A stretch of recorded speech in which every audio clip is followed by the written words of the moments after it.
Hey guys, Cody Wilson of the assistantcoach.net. I wanted to continue our series talking about attacking coverages.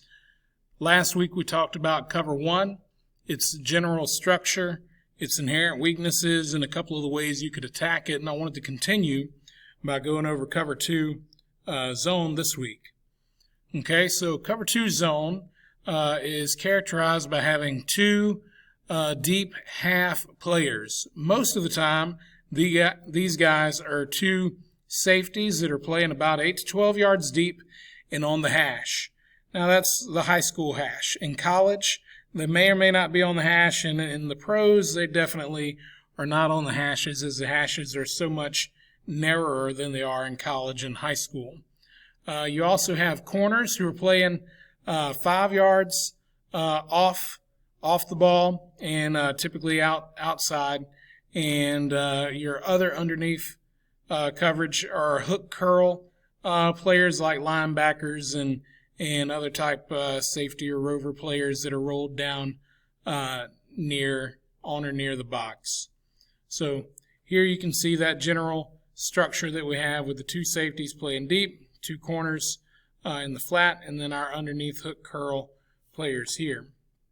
So the weaknesses are essentially going where the defense is not. So the defense can't be everything everywhere at one time. So for all cover two structures, they're going to be weak in the deep part of the field because they only have two players defending the deep part of the field. So that means that you can get into three different bubbles of space deep, or three vacated areas deep. We've got 1, 2, 3. We've got the two that are outside of the safeties on the edge of the field, and then we've got the one in between them. That's going to be true whether it's cover two zone or cover two man. Then there's always going to be a fourth space or area, vacated region, where they're not going to be able to cover everything, and depending on the look, it can be in different places.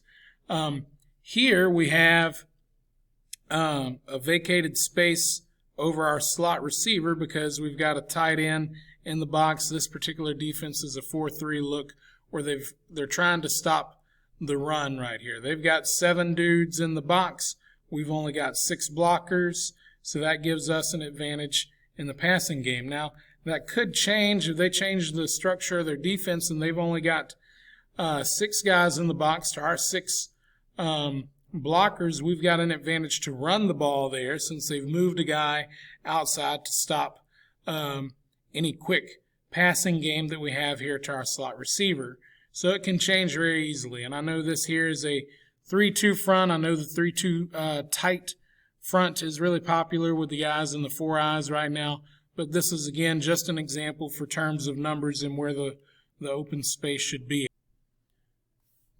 All right, so one method for attacking cover two is getting a 3-on-2 or a 2-on-1 with deep safeties. It's essentially getting 3 deep routes down the field. One of them is going to keep a safety honest by holding them in place, and the other is going to double team, be a 2-on-1 for the other safety. So an example I have for you here is a 3 vertical route concept where I have the Y running a corner route. He's trying to keep this safety honest right here. He could have some more advantages we'll see in a second, but he's trying to hold this safety honest, while on this side of the field, this safety is going to have to make a decision. Is he going to stay on the hash and try to cover the deep middle of the field with this post route, or is he going to stay on the hash and then, or is he going to, widen out from the hash and try to cover this deep go route or this fade route that we have here? He's going to be in a predicament on which one he can cover. This safety has to stay honest, backpedaling because he's got a guy running right at him and then breaking out. Now, theoretically, he could squeeze in here on the post, but again, if he squeezes in here on the post, he's not able to cover the corner running out away from him here. So one way or another, they cannot cover all 3 of these guys.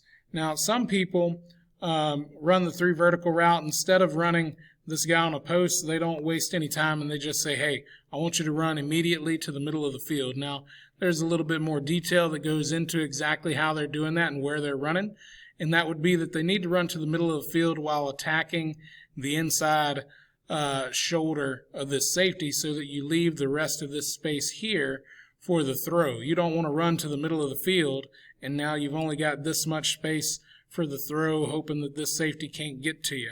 You got to be smart in the way that you do it.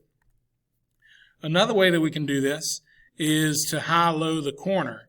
There's a spot called the hole that we like to get a hole shot on in cover 2, and it's typically a 18 to 22 yards deep area near the sideline of one hash or the other.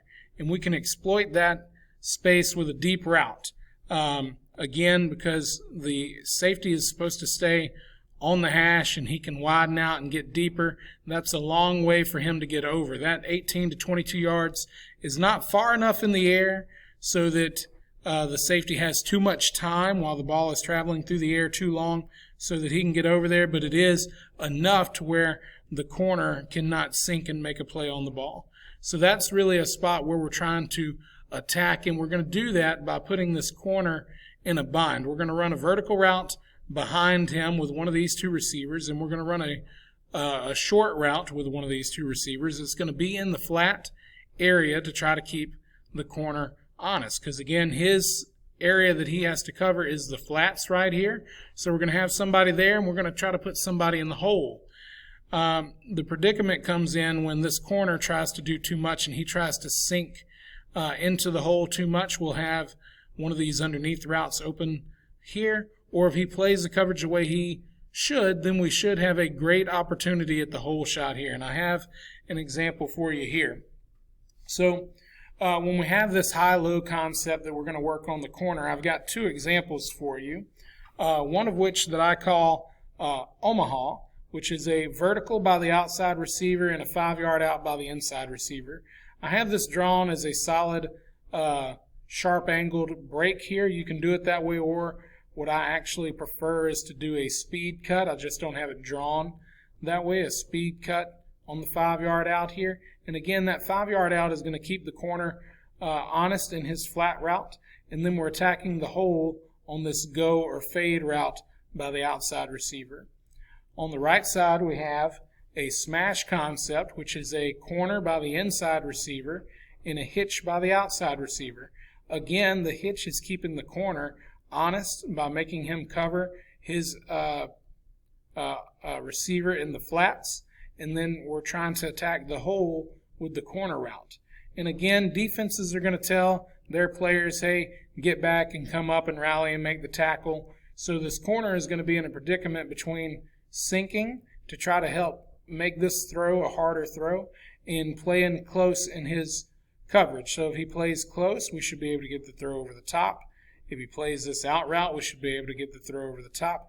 If he sinks on either one of these, then the underneath hitch or the out route should be the easy pitch and catch that you've got to be very disciplined to be able to take. They're going to try to make you throw that a whole bunch of times, but you've got to take it, and eventually these corners are going to get frustrated and they're going to jump up and you're going to have to throw behind them. So anyway, that's a brief look at attacking coverages, specifically attacking cover 2 zone.